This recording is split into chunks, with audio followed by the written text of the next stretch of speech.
rekan-rekan Obras, jika kalian ingin mengetahui tentang bagaimana PKBM Subulus Salam itu dan kalian ingin join bersama dengan kami dan mengetahui informasi lebih lanjut tentang kegiatan-kegiatan yang sangat menarik di PKBM Subulus Salam, jangan lupa untuk kunjungi website kami ada di www.pkbmsubulusalam.id. Saya tunggu kedatangan kalian untuk gabung bersama dengan PKBM Subulus Salam. Karena PKBM itu banyak ragam programnya, tentu yang menjadi peserta didik di PKBM itu juga dari rentang usia mulai dari 0 sampai usia lanjut. Tapi PKBM bisa mengadakan kursus-kursus untuk masyarakat sekitar. Jadi PKBM itu kalau kita lihat ada tripusat, dia menjadi tripusat atau tridharma ya. Tridharma PKBM, PKBM sebagai pusat pembelajaran, PKBM sebagai pusat pemberdayaan masyarakat sekitarnya, dan PKBM sebagai tempat pengabdian masyarakat. PKBM mendapatkan ijazah setara SD, SMP, SMA melalui paket A, paket B, paket C, yang itu tidak dibatasi rentang usia. Nah, teman-teman yang mengajar dengan cara adalah itu dia memiliki pola pikir tetap. Artinya apa? Yang penting mengajar itu materinya dipelajari semalam, besok ini saya jelaskan lagi kepada peserta didik. Tapi tidak mendesain bagaimana pembelajarannya itu bikin enjoy, bikin mengembirakan, bukan menyenangkan ya, tapi mengembirakan. Nah, banyak kejadian belangko-belangko kosong berkeliaran di seluruh pelosok Indonesia Raya. Nah, kemudian karena saya juga tidak disalahgunakan, Pak? Iya, betul, disalahgunakan. Karena pernah terjadi kasus OTT di sebuah provinsi. Di sana ditemukan belasan belangko kosong ijazah dan asli belangkonya.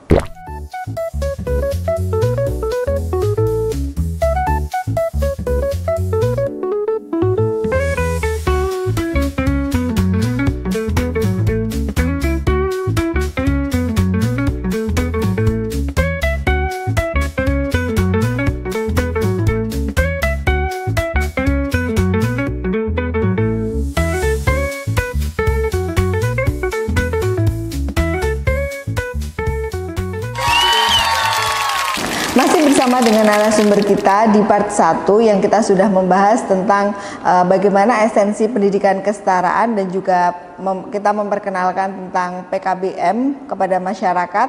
Nah, di part 2 ini masih bersama dengan narasumber kita yaitu Bapak Dr. Andes Fauzi Eko Pranyono MPD yang akan membahas tentang bagaimana teman-teman untuk input data di Dapodik, kemudian kelebihan kelemahan bagaimana kita mempermudah pengisian di Dapodik, kemudian kita juga yang sangat tidak kalah penting yaitu kita bahas tentang e-ijazah. Nah, tentunya akan lebih mendalam lagi kita akan bahas bersama beliau yaitu Bapak Dr. Andes Fauzi Eko Pranyono. Assalamualaikum Bapak Fauzi.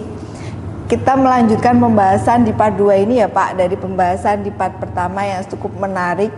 Jadi perlu pembahasan panjang sehingga kita bikin 2 part. Untuk kali ini kita akan bahas masalah e-ijazah dan juga Dapodik, karena banyak teman-teman dari tutor sendiri dan juga masyarakat luas itu masih bingung tentang e-ijazah itu seperti apa. Dan kalau untuk masalah Dapodik bisa bermanfaat untuk teman-teman atau rekan-rekan operator ataupun rekan-rekan dari tutor di PKBM yang mana nantinya penjelasan dari jenengan bisa menjadi pencerahan buat teman-teman yang ada di rumah dan tentunya rekan-rekan Obras di rumah, jadi akan menambah pengetahuannya tentang hal-hal yang akan kita bahas pada part 2 di topik ini. Kadang yang membingungkan dari Bapak Ibu guru tutor itu seperti ini Pak. Kurikulum itu dengan berganti pemerintahan itu kan juga berganti kan kayak gitu, kayak kurikulumnya mengalami pengembangan, motivasi dan inovasi kan seperti itu. Yang terkadang tuh Bapak Ibu guru tuh kayak gini, yang ini tuh baru bisa ya kan, baru bisa, baru oh ya aku baru menguasai seperti itu, kayak dari apa kita belajar sedikit demi sedikit terus akhirnya bisa, terus ganti lagi. Seperti itu yang kadang membuat ini perlu saya luruskan. Ini numerasinya harus pas. Karena apa? Kalau ada idiom ganti menteri ganti kurikulum, iya, betul. Saya akan pakai logika matematika. Iya. Berapa menteri sejak Indonesia merdeka sampai sekarang? Berapa ya Bapak? 37. 37 sampai Nadiem 36, ini Menteri ke-37. Iya. Berapa kurikulum? Ya sudah. Sejak Indonesia Merdeka? 12. Sekarang ganti menteri, ganti kurikulum cocok nggak kalau dihitung matematika? Kalau hitungan matematika sih kurang pas, Bapak. Iya, kurang pas. Nah, kurikulum yang 2 dekade ini, 2 dekade itu sejak sistem pendidikan nasional itu kan baru kurikulum 2006. Iya. Berganti kurikulum 2013. Itu berapa tahun? Lama tahun. 7 tahun kan? Iya, 2013 kemudian ke 2024. Berapa tahun? 9 tahun kan? 9 tahun. Ya, bertumbuhnya masyarakat, dinamika masyarakat, berkembangnya teknologi informasi dan sebagainya, sebuah keharusan kurikulum berubah. Karena kalau kurikulum tidak berubah, tidak menyesuaikan zaman. Hanya persoalannya kan kita itu belajarnya terlambat. Betul. Belajarnya terlambat, terutama kesetaraan ya. Iya. Kesetaraan itu kan baru tahun 2020 mengenal kurikulum 13, kan kita terlambat. Tahu-tahu berubah ke kurikulum merdeka. Betul. Nah, itu yang saya kira yang perlu dijelaskan pada masyarakat. Tidak setiap rezim pemerintahan mengganti kurikulum. Bahkan kurikulum 2013 itu kan ditandatangani siapa? Pak Muhammad tuh. Pak Muhammad mana? Kemudian ganti Pak Menterinya Anies, Pak Anies nggak ganti kurikulum dia. Tetap jalan kurikulum 13. Kemudian ganti menteri lagi nggak ganti Pak yang rektor di apa? Siapa lupa namanya, Pak Menteri yang setelah Pak Anies kan nggak ganti kurikulum, baru di era Pak Nadiem ganti kurikulum. Iya. Karena kan masyarakat itu juga dari saya sendiri sebagai ibu-ibu yang punya anak bersekolah itu juga kadang melihat fenomena kurikulum kayak Bu mohon maaf nanti kan kalau di grup ibu-ibu wali guru sama guru wali yang karena ibunya pada saat momentum pergantian kurikulum tapi ketika kurikulum 2013 sampai kurikulum merdeka kan anteng-anteng saja karena ibunya pas bergantian. Betul ya. Ya tapi ibu-ibu pada mak-mak 2013 sampai 2024 kan nggak pada ribut. Oh betul sekali. Iya kan? Bapak, ya. Ributnya kan pas pergantian. Betul. Pas nggak pergantian nggak ada keributan juga.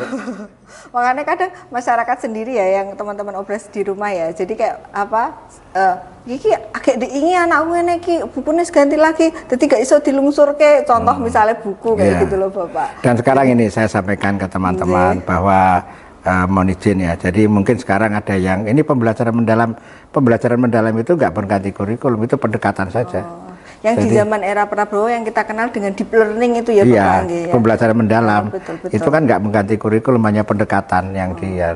Lah, menurut Bapak kalau itu implementasikan di PKBM itu cocok nggak Pak? Wah cocok sekali, cocok sekali. Nanti bahkan kegiatan belajarnya tidak akan menjadi adalah lagi. Jadi bisa, kan pembelajaran mendalam itu bagaimana kalau sejak kurikulum 13, saya kan terlibat dengan teman-teman itu kan sejak kurikulum 13. Kurikulum 13 pendidikan saran itu sudah kontekstual, fleksibel. Ya kontekstual itu dalam pembelajaran mendalam bermakna gitu loh. Bermakna artinya ya kita sudah lakukan sebelumnya. Hanya kan secara teoretik, akademik, kemudian itu disebut pembelajaran mendalam. Gitu ya. Jadi sebetulnya hanya lebih dispesifikan terus jadi dibikin lebih nice, lebih menyenangkan ya teman-teman ya. Jadi jangan deep learning itu jangan dianggap menjadikan suatu beban. Butuh butuh dorongan atau butuh semangat atau mungkin butuh pendampingan mungkin ya Bapak ya.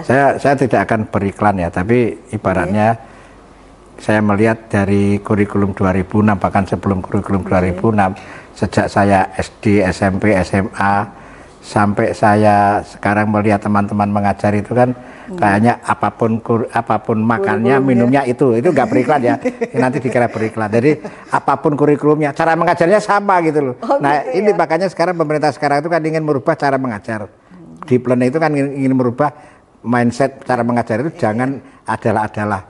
Gitu ya. Karena memang terkadang memang memulai sesuatu yang baru nih Bapak itu kan butuh jadi kayak orang itu kalau misalnya kamu nggak dipaksa itu tuh nggak akan mau melakukan gitu loh. Jadi kayak pemerintah tuh harus rodok sedikit maksa pada guru-guru, terutama kan kalau guru-guru yang mohon maaf yang sudah agak maksudnya sudah agak STW atau sudah agak berumur kayak gitu. STW itu apa? STW itu kalau di sini bilangnya tuh setengah Saya nggak tahu saya sih misalnya. Maksudnya itu dalam artian tuh untuk berpikir inovatif, kreatif itu mereka agak mungkin alah isoku kayak gini gitu, kayak mungkin Bapak bisa memberikan tips atau triknya bagaimana para tutor-tutor ataupun Bapak Ibu guru yang di rumah atau rekan-rekan Obras yang ada di rumah biar bagaimana menjadi sosok tutor yang inovatif, yang kreatif, yang mungkin anak-anak itu akan menjadi rindu, akan menjadi kangen. Aku kangen loh sama pelajarannya Pak Fauzi misalnya seperti itu. Jadi gini, kalau dalam konsep dasar pembelajaran mendalam itu kan ada bagaimana kita merubah mindset menjadi pola pikir bertumbuh. Jadi kita pola pikirnya itu bertumbuh, jangan kita pola pikir tetap. Nah, teman-teman yang mengajar dengan cara adalah itu dia memiliki pola pikir tetap. Artinya apa? Yang penting mengajar itu materinya dipelajari semalam, besok ini saya jelaskan lagi kepada peserta didik. Tapi tidak mendesain bagaimana pembelajarannya itu bikin enjoy, bikin mengembirakan, bukan menyenangkan ya, tapi mengembirakan. Kalau apa antara menyenangkan dengan kalau menyenangkan tuh guru ini gocek-gocek, jakel-jakel itu menyenangkan. Oh gitu ya. Ya, menyenangkan, fun gitu loh. Fun. Seperti dikasih ice breaking kan menyenangkan. Iya, tapi apakah materi itu masuk? Jadi agar peserta didik itu belajar dia gembira dan sadar belajar. Tidak sementing heboh, seneng tapi baru apa mau. Gitu loh. Jadi kan repot. Itu kan bukan mengembirakan. Dia mengembirakan tuh nanti ada proses kesadaran ilmunya masuk. Itu yang di pembelajaran mendalam itu saya harapkan. Nah, untuk itu teman-teman saya harapkan juga ada ada tadi saya katakan merubah mindset, pola pikir bertumbuh. Mari kita mengembangkan kegiatan pembelajaran ini dengan lebih berkemajuan, dengan inovasi-inovasi yang bisa didapat dari berbagai sumber, mungkin dari YouTube kan banyak itu yang bisa kita petik. Seperti tadi saya putarkan YouTube dari PKBM, YPGB, Tanimatika, itu kan bisa dikembangkan untuk mata pelajaran lain. Itu sebuah inspirasi. Mereka bisa, kenapa kita tidak bisa kan gitu? Oh, betul. Iya. Jadi mungkin para rekan-rekan Obras di rumah bisa mencari banyak literasi ya Bapak ya, karena sekarang kan sumber literasi itu kan bisa dari media sosial dengan banyak sekali yang diunggah para teman-teman yang sudah punya banyak pengalaman, jadi kita bisa sharing seperti itu ya Bapak ya. Dan sekarang ini mungkin perlu tambahkan, teman-teman tutor itu bisa mengembangkan setiap mata pelajaran dan muatan itu sebagai project based learning. Jadi kalau dulu kan sekolah itu P5 ya, P5 itu kan project penguatan profil pelajar Pancasila. Tapi tidak menguatkan substansi mata pelajaran. Jadi proyeknya itu kan tidak terkait langsung dengan mata pelajaran. Nah, sekarang ingin didorong agar proyek itu menggunakan mata pelajaran. Jadi mata pelajaran itu bisa dibikin proyek, bahkan lintas mata pelajaran. Sehingga kalau kegiatan belajarnya itu berbasis proyek, maka peserta didik itu akan gembira ikut belajar, akan asik gitu loh. Daripada mendengarkan guru ceramah gitu. adalah saya jadi dapat istilah baru, adalah iya benar banget ya Bapak ya. Jadi memang menjadikan tantangan sebetulnya bagi semua pihak untuk memajukan pendidikan yang ada di Indonesia ya Bapak ya. Sebagaimanapun kurikulumnya mau diubah ataupun istilahnya direnovasi agar menjadi suatu ramuan yang mutakhir, tapi kalau dari komponen-komponen yang banyak itu tidak menjadi tidak mendukung dengan baik, juga akan jadi kayak seolah percuma ya. Jadi kalau saya melihat kurikulum itu kan konstruksi kerangka muatan mata pelajaran apa yang akan disampaikan, termasuk kompetensi apa yang akan dicapai, itu di capaian pembelajaran. Tapi bagaimana menuju ke tujuan-tujuan kompetensi ini kan perlu metode. Nah, metodenya itu kan dituangkan di dalam bukan di undang-undang, metodenya itu dituangkan di dalam dokumen perencanaan pembelajaran. Nah, saya ingin ingatkan, kurikulum satuan pendidikan itu berdasarkan Permen nomor 57 tahun 2021 kalau tidak salah pada pasal 35. Kurikulum itu tidak hanya selesai pada dokumen bab 1, 2, 3, 4, 5. Itu baru dokumen pengantar, tapi kurikulum itu sampai kepada bagaimana cara mengajar. Itu pengertian di PP. Nah, dokumen bagaimana cara mengajar itu ya RPP atau modul ajar. Nah, sekarang kita itu kelemahannya dokumen perencanaan pembelajaran itu hanya sebatas administratif, tapi tidak berisi nanti saya mengajarnya kayak apa sih? Itu belum loh. Coba dicek dokumennya teman-teman.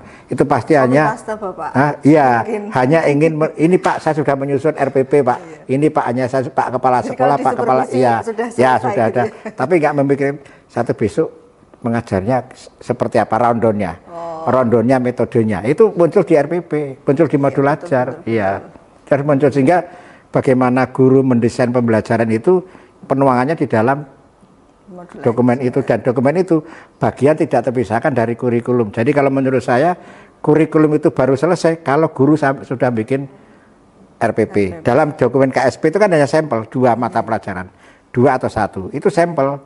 Tapi guru-guru ini, tutor-tutor ini di meja masing-masing, di tas masing-masing, di laptop masing-masing harus punya dokumen. Besok saya ngajar apa dalam setahun gitu loh. Gitu ya. Jadi memang dalam 1 tahun itu para tutor-tutor yang mau mengajar itu harus punya ramuan. Iki loh nanti misalnya materinya tadi jenengan bilang ekosistem. Oh tak ajak ning sawah jalan-jalan. Ya, itu ada di desainnya. Nah, jadi kan kita desain. Oh nanti minggu depan materinya adalah tentang keanekaragaman hayati. Oh tak ajak aja ke kebun binatang misalnya kayak gitu. Contohnya ya itu kan ada di desain. Walaupun sederhana ada di desain. Dan itu nggak bisa copy paste. Iya betul. Karena konteksnya bisa berbeda-beda. Berarti kan kembali lagi tadi harus ada kreativitas. Betul. Nah terus gini, berujung dari apa yang sudah dilakukan semuanya itu tadi kan berujungnya nanti ke asesmen. Lah bentuk-bentuk asesmen atau penilaian itu yang apa namanya yang berlaku di PKBM itu jadi akan seperti apa Bapak? Jadi gini, kalau kita merujuk ke ini semua proses pendidikan dan di bawahnya proses kan ada proses pembelajaran, di atasnya ini merupakan proses pendidikan dalam skop pendidikan itu kan tujuannya untuk mencapai goalnya SKL, standar kompetensi lulusan. Nah kalau sekarang yang masih berlaku itu kan Permen 5 tahun 22, nanti mungkin ada perubahan itu lain lagi cerita. Di dalam SKL Permen 5 tahun 2022 itu kan ada kompetensi yang harus dicapai. Nah kompetensi yang harus dicapai ini 6 dimensi profil pelajar Pancasila dan literasi numerasi. Kalau besok kan 8 dimensi profil lulusan, besok 8. Nah ini yang harus dicapai dan bridgingnya, jembatannya itu CP per mata pelajaran. CP capaian per mata pelajaran ya. Nah ini yang tujuan-tujuan yang harus dicapai oleh teman-teman yang diimplementasikan di dalam kurikulum. Kemudian itu dituangkan di dalam RPP menjadi TP. TP itu yang dinilai tercapai enggak. Gitu, nah TP itu tercapai enggak, tercapai itu kita harus melihat asesmennya seperti apa. Nah asesmennya itu untuk mencapai SKL tadi, ini kan bridgingnya kan CP, SKL kan literasi numerasi. Nah asesmen yang ada di satuan pendidikan nggak bisa dong pilihan ganda. Itu karena hanya C1, C2 dalam taksonomi belum. Nah padahal untuk mencapai SKL yang tadi ada kemampuan literasi numerasi perlu ada soal-soal yang namanya kalau kita sebut berbasis asesmen kompetensi minimum yang nanti mengarah kemampuan literasi numerasi. Nanti kan di SKL yang baru di 8 dimensi profil lulusan kan juga ada kemampuan literasi dan numerasi di dalamnya, include di dalamnya di dalam bernalar kritis. Ya, berarti sudah komplit di situ nih Bapak untuk asesmen. Nah maksudnya asesmennya harus bisa menilai bagaimana kemampuan sesuai SKL-nya itu. Nah kita itu kadang-kadang guru aja nggak baca SKL loh. Iya betul. Padahal SKL itu kan tujuan akhir jenjang. Jadi kan setelah lulus jadi apa? Jadi besok kalau SKL-nya berubah, teman-teman juga harus mengikuti SKL. Nah sekarang SKL-nya kebetulan pasal Permen 5 tahun 22. Ayo Bapak Ibu tutor berapa yang sudah baca SKL? Seluruh Indonesia ini yang menonton YouTube ini. Ayo. Yang baca SKL, standar kompetensi lulusan. Terus baca CP. Nah, saya akan mengajak teman-teman di 10 Salam ya. Kan dalam sesi berikutnya kita ajak, ayo teman-teman kita mencermati CP, melihat rasionalnya, melihat tujuannya, kemudian uraian deskripsi CP-nya. Kan teman-teman kadang-kadang juga mau mengajar itu hanya langsung copy paste dokumen tapi nggak lihat hasbabul nuzulnya, CP-nya itu seperti apa. Nah itu tutor harus melihat agar dia bisa mendapatkan inspirasi. Oh ternyata CP itu ini rasionalnya, berarti saya akan mengemas pembelajaran kayak gini gitu. Gitu ya. Nah tuh rekan-rekan Obras, jangan lupa dibaca CP-nya. Capaian pembelajaran dan SKL-nya. Dan SKL-nya, jadi biar nggak salah arah, gitu ya Pak ya, bisa dibilang gitu. Ini ada bocoran nih. Monggo. AN, tahu AN, asesmen nasional ya, bukan asesmen pembelajarannya. AN itu kan materinya berapa? 4. Materinya 4. 1 literasi, numerasi. Itu literasi numerasi itu kan butir 7 dan 8 dari SKL semua jenjang. Terus apa? Survei karakter. Survei karakter itu butir 1 sampai 6 SKL. Nah, baru suling jar. Nah, kalau kita bikin soal itu dengan soal tipe asesmen kompetensi minimum dan pembelajarannya itu bukan adalah pembelajaran yang meningkatkan kemampuan dia berpikir kritis, kreatif, asesmen nasionalnya akan naik kok. Secara otomatis akan naik karena peserta didik itu akan dilatih berpikir kritis, analitis gitu loh, dan bisa membuat kesimpulan dari narasi teks atau mungkin disajikan grafis, dia bisa menyimpulkan itu kalau pembelajarannya ke arah situ. Tapi kalau belajarannya adalah ya nggak akan bisa, literasinya pasti ketemunya AN-nya pasti abang-abang merah-merah atau kuning, nggak bisa hijau. Iya. Cuman kalau saya lihat anak-anak itu kalau yang yang literasi itu kan bacaannya kan memang hampir 1 lembar itu ya Pak. Bahkan nanti 1 lembar bisa untuk beberapa soal itu kan butuh untuk konsentrasi penuh, terus membacanya juga benar-benar diajari cara untuk berpikir kritis. Nah, anak-anak zaman sekarang itu kan memang Pak, kayak literasi dalam membaca sesuatu itu mereka itu kayak malas gitu. Jangan kan anak-anak tutor wis malas kok. Berarti kita semua gitu. Iya. Iya betul. Jadi makanya gini, tutornya kan kenapa saya mengatakan begitu, karena teman-teman masih banyak copy paste untuk memenuhi, sepenting kewajibannya terpenuhi, saya punya dokumen. Padahal bukan itu tujuannya. Jadi mana-mana ini aku duwe gitu. Iya, padahal itu copy paste. Nah, saya ingin teman-teman pembelajarannya mendalam, terus asesmennya ke arah AN, bukan ke arah AN, asesmennya menggunakan asesmen kompetensi minimum. Itu kan ada stimulus soalnya, stimulus soal itu bisa narasi, bisa gambar, bisa grafik, bisa tabel gitu ya. Dan kemudian ada soal-soal pilihan ganda kompleks, menjodohkan dan sebagainya yang semuanya itu akan melatih anak berpikir. Kalau dipraktekkan setiap semester, wah pasti luar biasa. Mungkin 10 salam kemarin kuncinya itu mungkin. Kok bisa naik. Alhamdulillah sudah mengalami peningkatan Bapak, karena memang dari Bapak Kepala PKBM sendiri, dari semenjak ada numerasi dan literasi itu kayak, ini loh beban dari tutor-tutor, tak kasih contoh soal-soal yang memang harus dibikin tuh tolong seperti ini. Jadi literasi itu tidak hanya pada mata pelajaran bahasa, pada semua mata pelajaran bisa literasi. Numerasi juga gitu. Taunya kan dulu kan, ini kan pelajaran bahasa Indonesia kok dadak gitu, ujung-ujungnya kok bacaannya banyak kan seperti itu. Jadi kemarin memang sudah dari Bapak Kepala PKBM Subdul Salam itu mensosialisasikan kepada semua tutor untuk tolong kalau bikin soal ada yang mendekati seperti asesmen nasional. Ya, namanya itu soal tipe AKM. Soal tipe asesmen kompetensi minimum itu namanya soalnya. Jadi ada stimulus soal, kemudian baru ada pertanyaan. Ya, jadi biar anak itu terbiasa membaca seperti itu. Dan akhirnya mau nggak mau para tutor kan juga harus membaca Pak. Betul. Soal yang sebegitu banyak, jadi kan jadi tebel sekarang soalnya. Jadi kan mau nggak mau wajib ain gitu loh Pak. Jadi kita harus membaca gitu. Nah, terus akhirnya berujung ke asesmen yang saya mau tanya ke Bapak. Nah, sekarang ini saya melihat itu kan ijazah nih Pak. Ijazah itu kok sekarang ijazah. Jadi kayak EKTP ya. Nah, itu menurut Bapak kalau misalnya latar belakang kebijakan apa sih yang akhirnya menjadikan ijazah itu?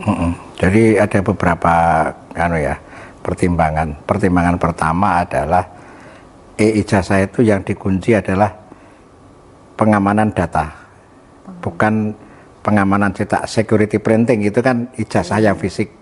Jadi dulu itu ijazah fisik dicetak, security printingnya itu sudah aman, belangkonya asli. Tapi belangko asli ini belum menjadikan tingkat keamanan. Karena apa? Belangko asli kosong, nggak dibagi.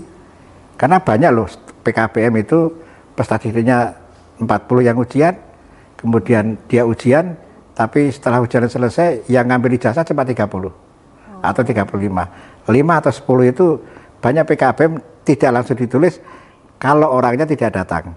Baru ditulis dan dicap kalau orangnya datang. Nah, banyak kejadian belangko-belangko kosong berkeliaran di seluruh pelosok Indonesia Raya. Nah, kemudian karena saya juga berarti tidak disalahgunakan Pak? Iya, betul disalahgunakan karena pernah terjadi kasus OTT di sebuah provinsi. Di sana ditemukan belasan belangko kosong ijazah dan asli belangkonya.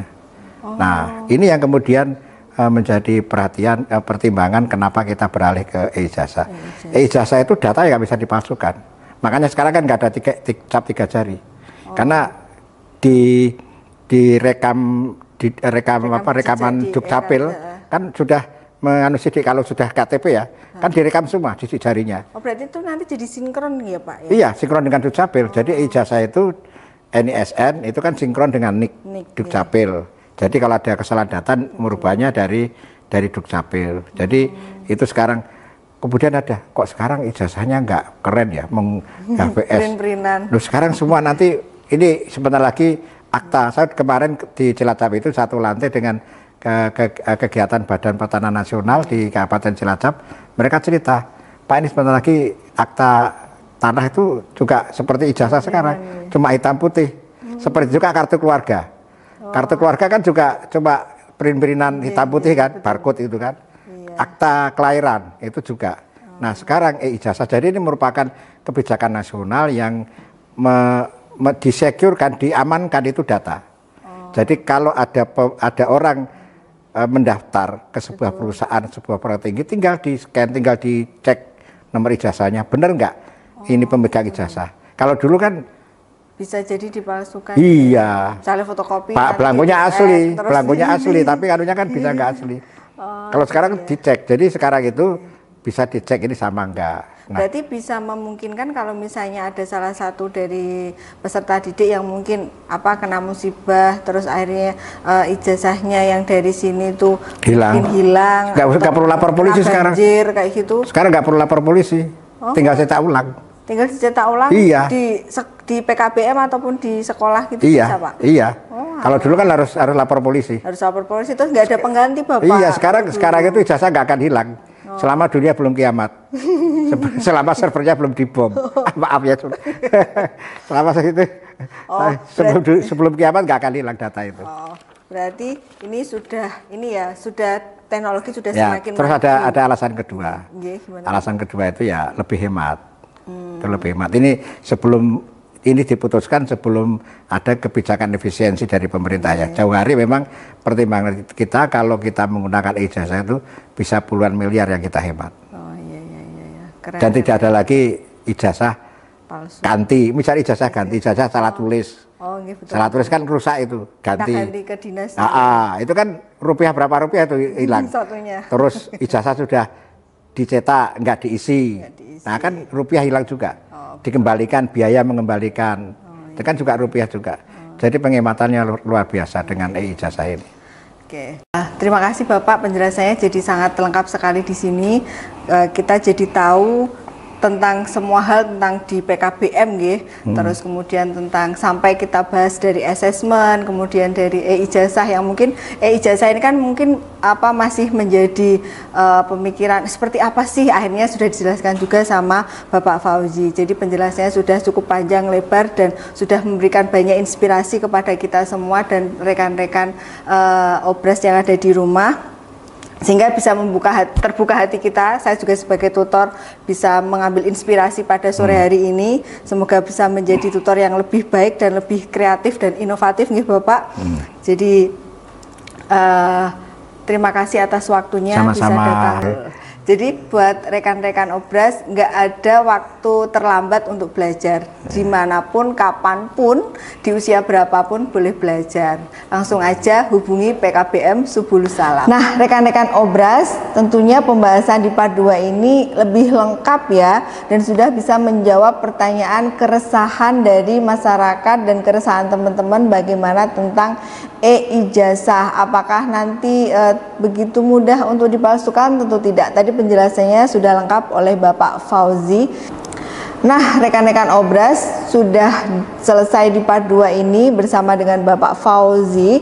Tadi kita sudah membahas tentang bagaimana tips and triknya pengisian Dapodik untuk rekan-rekan yang mengalami kesulitan dalam pengisian, dan juga menjawab keresahan masyarakat tentang e-ijazah. Ijazah elektrik seperti apa. Nah, sudah dijelaskan secara lengkap semua di part ini, dan tentunya semoga video ini bermanfaat. Kemudian rekan-rekan Obras di rumah, jangan lupa channel dari PKBM Subulus Salam di subscribe, kemudian video ini di like, di komen, dan juga dibagikan kepada rekan-rekan komunitas atau teman-teman yang memang membutuhkan informasi tentang yang sudah kita bahas pada kali ini. Saya Rika pamit undur diri, sampai ketemu lagi di Obras selanjutnya. Wassalamualaikum warahmatullahi wabarakatuh.